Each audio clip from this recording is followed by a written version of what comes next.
সন্ধ্যাবেলা খুব খিদে পেয়েছিল, তাড়াতাড়ি করে চাউমিন করে নিয়েছি, নিয়ে খেতে বসে গেছি। ওই তো ছেলেকে দিয়ে দিয়েছি যে আমি নিয়ে বসে গেছি। আর চাউমিনটা ডিম, গাজর, পেঁয়াজ, আলু দিয়ে বানিয়েছি।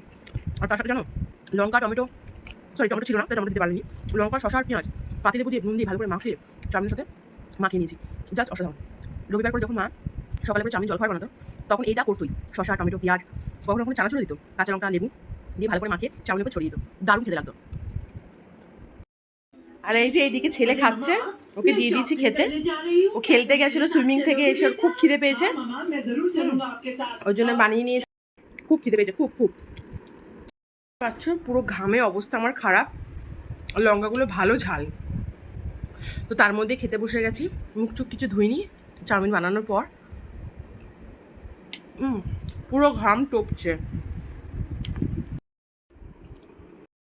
কে কে চাউমিন খেতে ভালোবাসো অবশ্যই কমেন্ট করে জানাবে। আমি কিন্তু চাউমিন প্রেমী, আমার চাউমিন খেতে দারুণ লাগে। ভাত ছেড়ে যদি চাউমিন দেওয়া হয় আমি চাউমিনটাই খেয়ে ফেলবো।